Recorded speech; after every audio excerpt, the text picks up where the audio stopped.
And what's going on, you guys? What is going on? What is going on? This is your boy, Scotty by Nature TV, and we are here for our very first Real Housewives of Beverly Hills Season 14, Episode 1 review. Well, this ain't really our very first review because I tried to review Beverly Hills, I think, in their second or third season. It was one of them, and I didn't never finish it. I never came back to try to do it again. And over the years, I was asked to review this particular Bravo series, and I just wouldn't do it because of the fact that I felt like my people wouldn't watch it.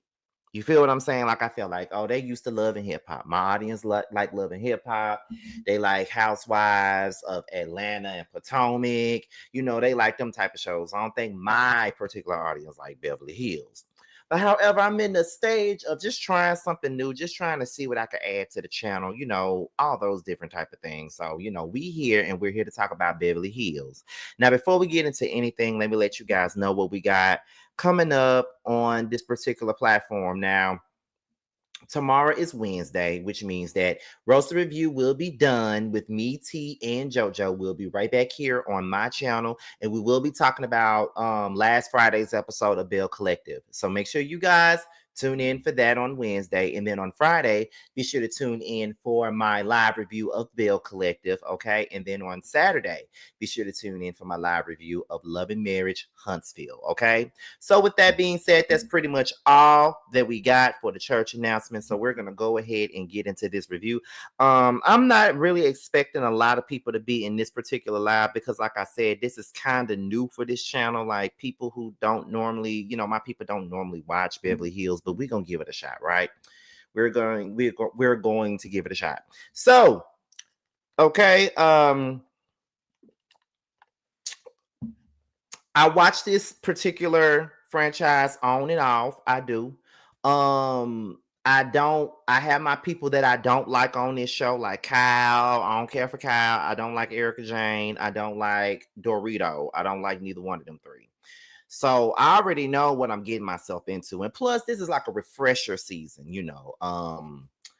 What's her name? Lisa Renna, aka Billy Reed. Well, her 20-year-old hairdo is gone at this point. So you know, I said, well, this is refresher season. So this will be the perfect time for me to come and review this show because it's kind of like a new energy, new level, whatever. So we open up with Sutton. She reflects on her kids and her time in Spain, and she wants to get this surrealism party going on. And once she starts talking about Kyle, she was saying that she wasn't the best friend to Kyle that she normally would be to any of her other friends. Like she really wasn't there for Kyle. She wasn't rubbing Kyle's back. Like she really wasn't looking out for Kyle the way that she felt that she should have looked out for Kyle. And she also admits that she missed Kyle. She missed, you know, talking to Kyle, missed sending Kyle stuff. She just missed having that particular relationship with Val. Okay. And me personally, I don't understand why any of these girls want to be friends with Val anyway, because Val is very much so she's manipulative as fuck. And I feel like she be playing the game and be trying to play the victim and play her manipulative games all the time. That's one of the reasons why I never liked Val at all. But you know, I'm not gonna start this off by being completely biased, but I'm just letting y'all know as time goes on why I don't like Val Richards. Okay, now we're gonna move on to Erika Jane. Now she's moving into a new house and she's, you know, furniture shopping because she wants to let go of the past and move forward, and that means let go of the furniture that was in the house that she shared with her thieving husband. Dorita arrives to help her look for furniture, and you know, her and Erika hug. They share pleasantries as they all do on this show. And then that's when Erika was like, you know, I'm here looking for new furniture. You know, I'm moving into this house. It's smaller than the house that I just came from. And right now, I'm just trying to let go of the past. I'm trying to refresh and renew my life. So taking away things from the past. And if, you know, I took whatever I could get, but every damn thing else is up for, you know, you got to go to an auction for the rest of that stuff. So that's pretty much where we at with it. So then in the midst of them having this conversation about, you know, Erika trying to move on from the past and let go of the past and move forward, that's when Dorit decides that she wants to bring up the fact that her and her husband PK have decided to separate, honey. And when Dorit said that, That's when Erika Jane was like, oh my God, I can't believe this. Oh my God, I'm gonna cry. Oh my God. Not realizing that girl, she predicted that they was gonna be the next couple to separate when they was at BravoCon, but now she acting like she's so damn surprised and she's so sad. Girl, please. Anyway, so Dorit starts explaining how they got to this place. Dorit was pretty much saying that, they've been going through things. There had been a lot of stuff going on between the two of them. And, the writing was pretty much on the walls, if you ask me. Like the writing was on the wall. She already knew what's up. It was no need for her to be playing no games. And, she said they're not in the toxic place. But at the end of the day, they just knew that it wasn't, the right move. Like they needed to move forward and move on with life or whatever.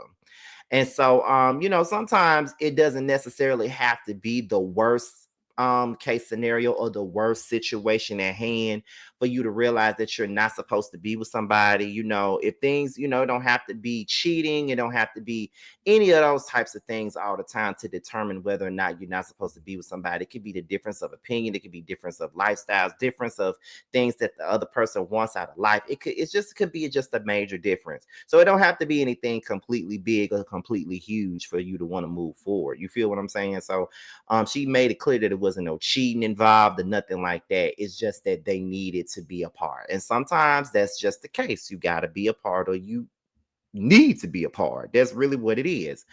So Erika was like, well, we got this party coming up and we got all this coming up. So do you think that you want everybody to know? Do you want Kyle to know? Dorit does not want Kyle to know her business. So it's pretty obvious that Kyle and Dorito got an issue at this point. And when they were thick as thieves and ganging up on Garcelle and Sutton and Denise and all that other shit, now they having fucking issues. How ironic.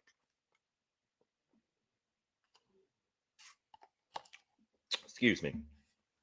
So then we get into Kyle. We found out that Alexia and Mauricio have moved out.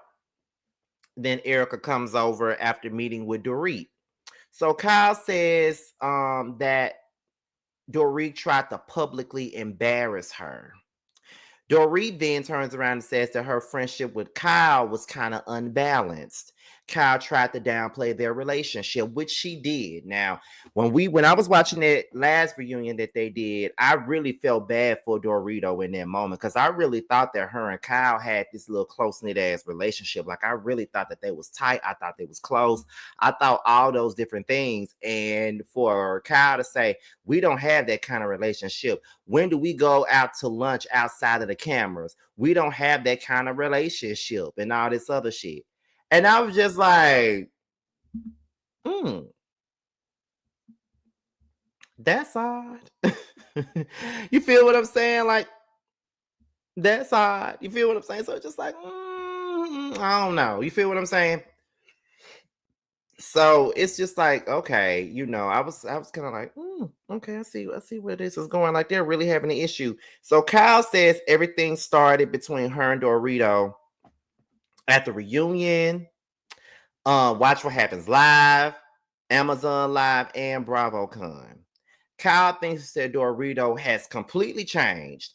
Here's my thing with Kyle. She's so quick to point out everybody else's flaws and talking about how this person changed, this person did this, that person did that. But she don't never take out the time to look at the shit that she's done or the things that she's doing. You feel what I'm saying? And I just think that although I don't care for Dorit, and I damn sure don't care about Kyle, I do really feel as though it's like, I feel like it may not even be Dorit that may have changed. I think that Dorit is just tired of your bullshit. And I just think that she's tired of playing with you.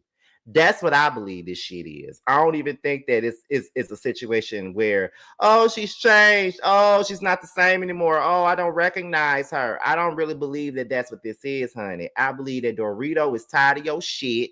She's done with your shit. And she's not finna sit up here and play with you. And honestly, I don't blame her. I'm sorry, but I don't blame her ass. Only due to the fact that Kyle is fake as hell. And I've always said that.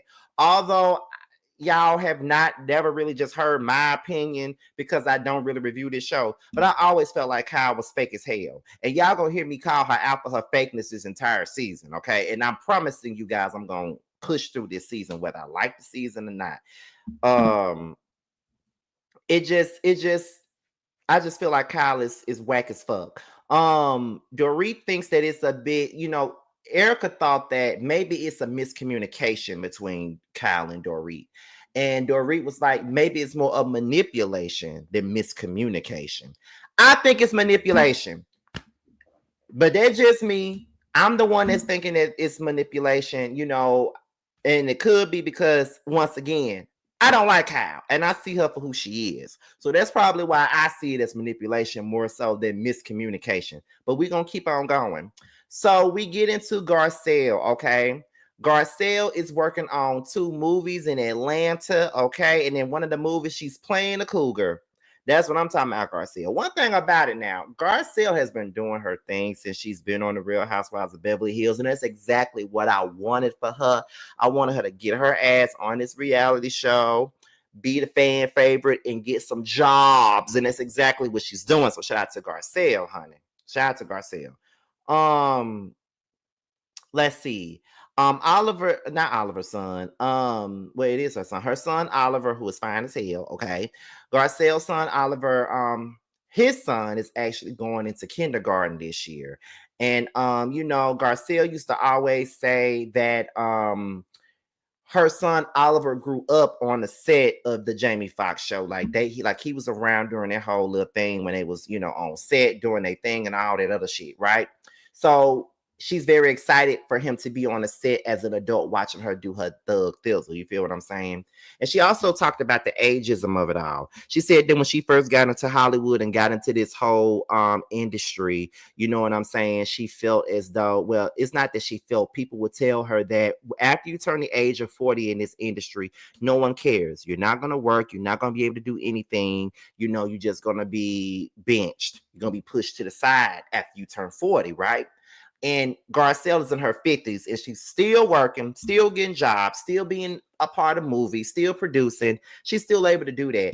And I am happy to hear that. Ageism is a thing in this damn industry. One thing about it and 2 things for certain.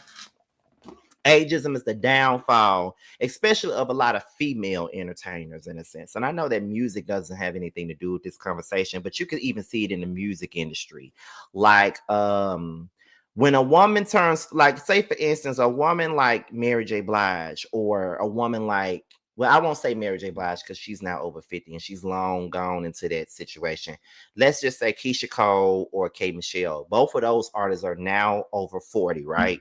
If they put out a record, they're not going to play it on urban mainstream. They're going to shift them off to urban AC due to the fact that they are, mature women. You feel what I'm saying? So they're going to push them over there. That's what they're gonna do. And I think that's highly unfair. I feel like they should have a fair shot. But what do I know? Anyway, but it just goes back to what Garcelle said.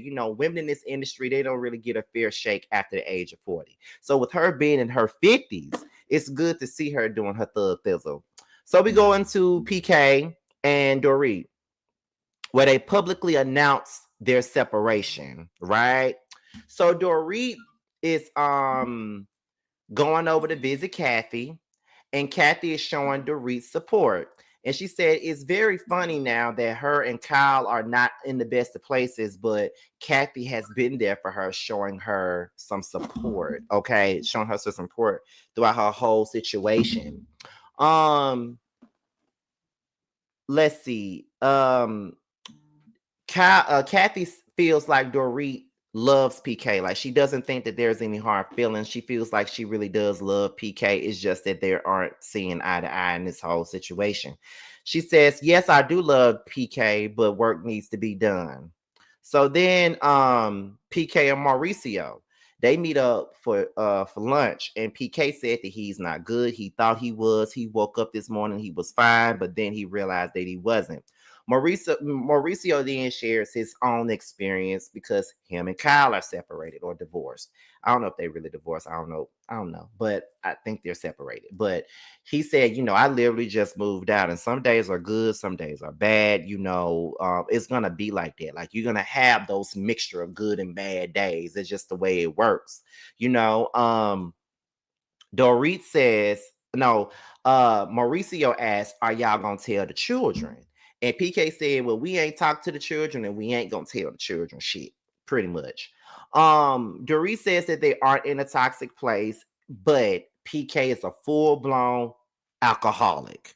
Now that set off some alarms with me, because in this scene with Kathy, Dorit says that PK is an alcoholic. But when you fast forward to the next scene with PK and Mauricio, PK says, I'm sober. So somebody's lying here. It's either PK lying about his sobriety, or it's Dorit lying about him being an alcoholic. She's trying to make him look bad. Those are two of the things that could be going on. I don't know. I ain't there, but I'm just trying to let y'all know that that's what I see. You know what I mean? Because she did say he's a full-blown alcoholic, but his ass turned around and said, oh, baby, I'm sober. So y'all got to tell me something. Like, if he's saying that he's sober and she's saying that he's an alcoholic, then apparently they are not on the same page, like, at all. And it's unfortunate. Now that's gonna start some shit right there. I promise you. Okay. That's gonna start some real shit. Where we at? So PK says Dorit doesn't really communicate. Dorit says that she does when she's talking to Kathy, but she also said that they ain't fucking either. But she said she stuck by him a lot through the bankruptcy, through all the public embarrassment. She stuck by him, but you're his wife. That's what you're here to do. So then we get into Sutton's party, okay? And we meet the new girl on the show. She's a black lady. Her name is Boz. Beautiful woman. I don't know why, but she looks familiar. It just seems like I've seen her somewhere.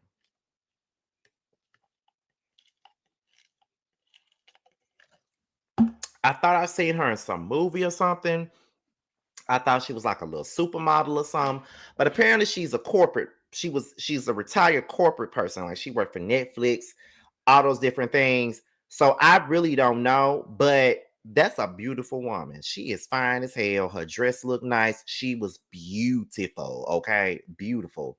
When she was talking to Dorit, they was talking about separation. And Boz was telling her story about how she's a widow, and at the time she found out that her husband had cancer. They were separating, but they got back together, and she was there for him, and then he died. So she understands how Dorit feels about the separation. So it seems like they got something that they can bond with each other on, in a sense. You feel what I'm saying? Like, they're bonding over their own traumas or their own situations with separation. Garcelle walks in, and Dorit says that her and Garcelle are not good because Garcelle implied that their break-in was fake. But then again, everybody said that shit was fake and playing a stage for a damn storyline. Now, me personally, I don't really believe that anybody is going to go that far to stage a whole burglary for a fucking storyline. I would hope that they don't, but I be hearing that people be doing that. So, I don't know. It is what it is. So Kyle is in the car with Erika Jane. They're on their way to the party. Kyle says that she's nervous. Girl, what you nervous for? Like, if you could talk all this shit to Erika Jane and shit, what the fuck you nervous for? See, I'm sorry. This is why I don't like Kyle. She be talking shit behind folk back. Then when it's time for confrontation, I'm scared. Oh, I'm nervous. Oh, girl, shut up. Okay, y'all. As y'all can see, I don't like Kyle. And as y'all can see, I'm gonna be dragging her ass this whole season. Cause I'm sorry. I just see right through her. Like, I see through the fake shit that she puts on.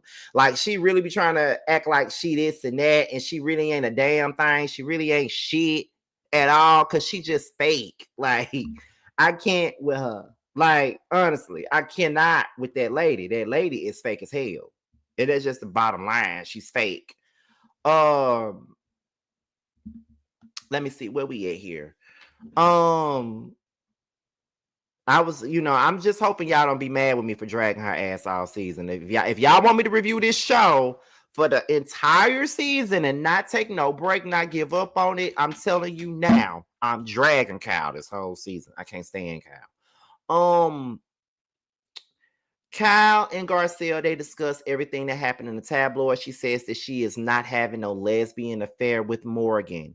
She says she's never questioned her sexuality up until now. She was afraid to embarrass her children with this whole situation. She thought they was going to be ashamed of her and all that other stuff. And her children were actually there for her. Dorit walks over and everything is pretty much tense. Kyle is scared as hell to see Dorit ass walk over there. Boz comes over, Boz, whatever I'm calling T-Boz. She walks over, meets the rest of the girls, and then here's Kathy Hilton, one of the favorites out of the sisters, because it's Kathy, then Kim, then Vile ass. But she's taking her extensions out of her head in front of everybody at the damn party. I'm like, Kathy, what the hell? Like, I leave it to Kathy to do this quirky shit. Leave it to Kathy to be the one to do it. Now, there's a performance that happened. I don't know who the hell that is. That Sutton had up here performing, but that them some white folks, so that's their type of time, that's their type of music or whatever. Next thing you know, Kyle and Dorit, they sit down, talk, they share pleasantries, and then Dorit just gets to the nitty gritty of the whole thing. And at the end of the day, from the way it looks and sounds, Dorit is over Kyle and her shit. She don't give a damn about Kyle and her shit. She's tired of Kyle. She's tired of her playing with her, and she ain't got the time. And though her daddy thinks she's fine, she's over it. And to be quite honest, I don't blame her for being over it. Kyle ain't nobody damn friend, honey. And Kyle ain't gonna take no accountability for the part that she plays in these friendships being some bullshit. She don't never take accountability for shit, if you ask me. That's why I ain't never cared for her ass. Dorit said, I'm tired. I'm not gonna keep taking your shit. I'm not gonna keep on doing this with you. And you don't have to keep doing that with her, Dorit. You don't. You ain't got to keep doing that shit with her. You don't really owe her anything, honestly. Kyle pretty much made it clear that y'all friendship did not mean a damn thing to her. She made it clear that y'all ain't really friends like that. So I don't know why she acting weird like that. Like, girl, why you acting like that? You the one who put the shit out there for everybody to see that y'all not friends like that. Like, you the one who. Like I told y'all, that's the thing that I don't like about Kyle. She always doing weird ass, fraudulent ass bullshit like that. Like, girl, you know what you did and said and all that. But you know what? That's pretty much that. So that was the end of Beverly Hills for me. Before I go though, because this live wasn't even 30 minutes, do y'all want this to continue to be alive, or would y'all rather it be pre-recorded? Although I'm trying to do all of my reviews live, but I'd be feeling like there are some there's some shows that I'm reviewing that probably don't need no live, but I feel like y'all gonna say, no, keep doing it live, keep doing it live, keep doing it live, keep doing it live. You know what I mean? Let me see. Live. I like the lives. Live again. So that's already 3 people that's saying, okay. Well, the overwhelming response is live. Okay. So I'm gonna continue to do these live. I'm gonna do these every Tuesday night, right after the show. I just want you guys to support it. I know that I don't normally review Beverly Hills, so I'm not expecting this live to be like this huge live in numbers, but it's just something new. Like, you can't be boxed in forever. I told y'all, we going into the new year, and 2025 is gonna make 15 years of me being on here. So next year is year 15, meaning I got a lot that I'm trying to do, a lot of new things, a lot of pivoting, a lot of new audiences that I'm trying to break. So more shows, more other content. Like, y'all gonna get a lot of deep dive videos next year too. Y'all gonna get, like, y'all been getting like a sneak peek of some of the stuff that I intend on doing, like with the music stuff. And then we are gonna get some members only content. I read my books on members only. I'm still gonna be doing that. that vlog that I got chronicling my time and moving to Atlanta.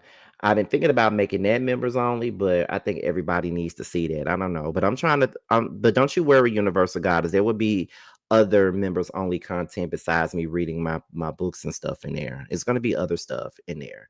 I'm just trying to figure out what all I'm going to put in there besides my books and the Chasing Panel After Dark and stuff like that. I'm trying to figure out what else I'm going to put in there. You know, so that's about it. But on Thanksgiving, y'all gonna get a nice little video.